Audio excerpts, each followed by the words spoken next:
Ռուսաստանում դատարկ բենզաբաքերի ձայները խլացրել են պաշտոնական քարոզչությունն ու առավել սրել ներքին իրավիճակը։ Вызывай милицию, я сняла это все. Что? Да.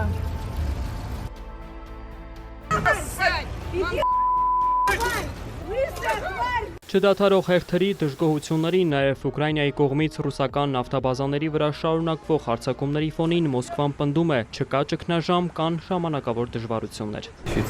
Այս պահին մենք նկատում ենք որոշակի դեֆիցիտ, բայց այն կրիտիկական չէ։ Ռուսաստանը ներկայումս գտնվում է նախաաղետային վիճակում եւ անխուսափելիորեն գնում է դեպի աղետ։ Դա պայմանավորված է եւս տերության բաղկացած է ռազմական տարրից առաջին հերթին, այդ պատժամիջոցներից, նաեւ այն պայմանավորված է այն աղետալի տնտեսական վիճակով, որի պատճառը նաեւ արդեն ուկրաինացիների, ուկրաինական բանակի թիրախային հարվածներն են։ Մենք տեսնում ենք տեսանյութերում ինչ էպիկական թռիչք էին կատարում Պուտինի կափարիչները, չէ՞։ Այս ամենը անհետևանք չի կարող անցնել։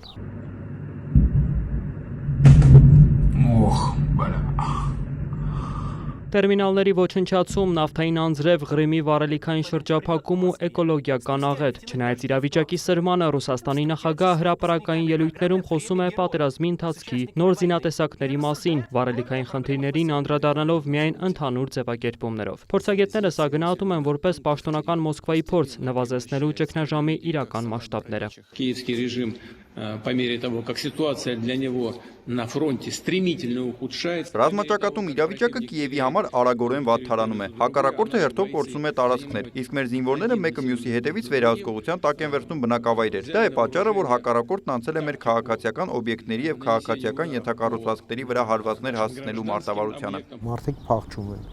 Հոսանք չկա, բենզին չկա, ջուր չկա, շատ տեղերում ապրանք չկա, մատակարարում չկա։ Իսկ ինչ ցույց է տալիս ռուսական հեռուստատեսությունը, դա մոտավորապես նույնն է, ինչ նացիստական Գերմանիայում 43-44 թվականներին Գեբելսը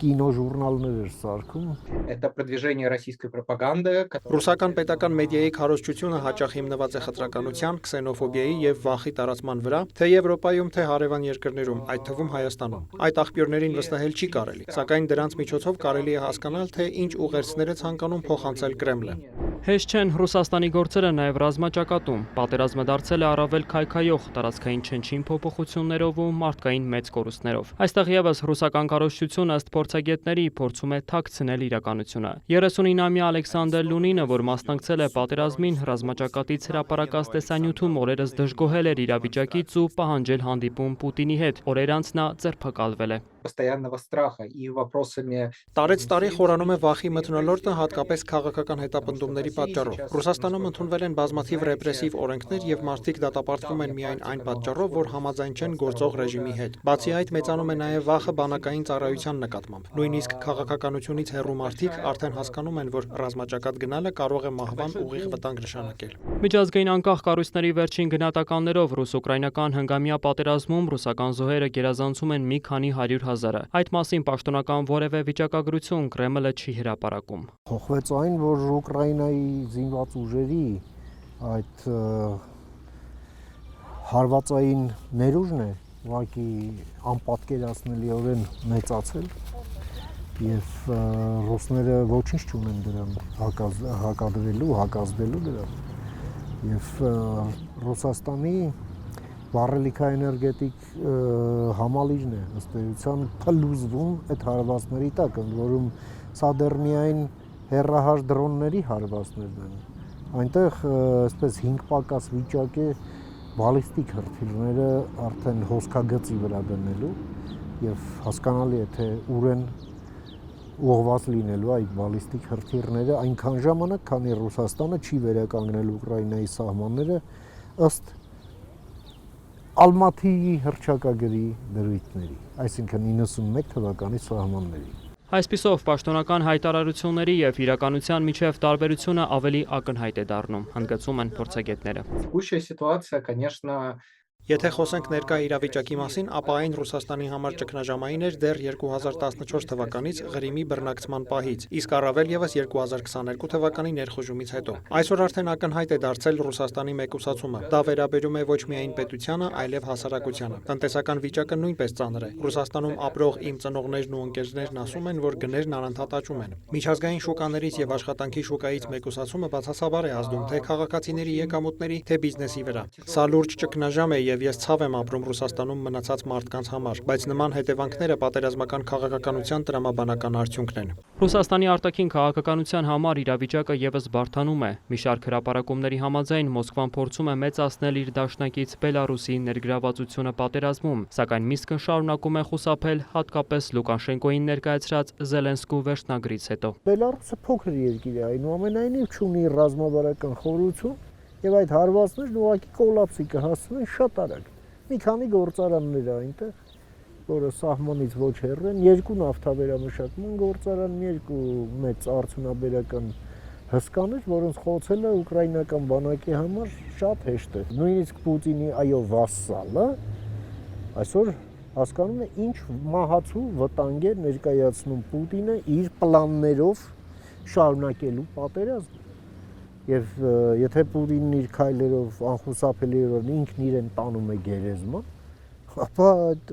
իր հետևից գերեզման գնալու ցանկություն չունի։ Այսպիսով Մոսկվան միաժամանակ բախվում է երկու ճնշման՝ երկրի ներսում խորացող տնտեսական եւ լոգիստիկ խնդիրներին, իսկ արտաքին ճակատում դաշնակիցների զգուշավոր ու սահմանափակ աջակցությանը նկատում են մասնագետները։ 2022 года и в Армении 2022 թվականից ի վեր Հայաստանում մենք բազմիցս փորձել ենք բացատրել, թե ինչ է իրենից ներկայացնում ռուսական իշխանության մոդելը՝ գրաքննություն, պատերազմ, քաղաքական հետապնդումներ եւ ազատությունների սահմանափակում։ Միշտ ասել ենք, որ Ռուսաստանը Հայաստանի նկատմամբ երկար տարիներ վարել է գաղութատիրական քաղաքականություն։ Խորհրդարանական ընտրություններից առաջ մենք ակտիվիստների հետ իրականացրել ենք քաղաքացիական իրազեկման արշավ։ Մենք որևէ քաղաքական ուժի օգտին քարոզչություն չենք արել, այլ պարզապես խոսել ենք ռուսական ազդեցության մասին։ Այս պայմաններում քաղաքագետ Ռուբեն Մեհրաբյանը կարևոր է համարում Ռուսաստանից ունեցած բոլոր կախվածությունները նվազագույնի հասցնելը։ Հայաստանը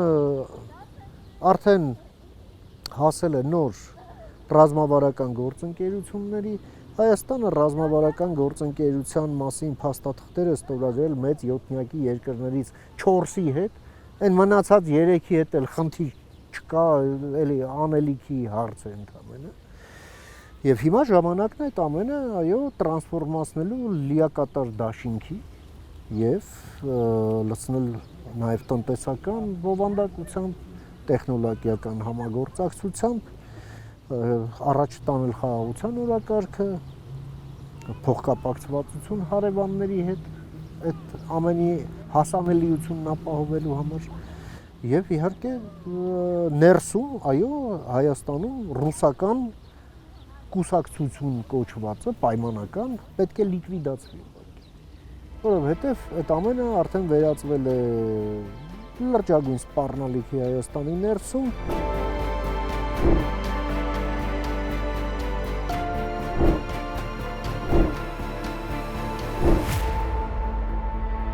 Վոլոդիա Մուշեղյան, Աշոտ Խաչատրյան եւ Սմբատ Սարգսյան, Կիրակնորյա լուրեր։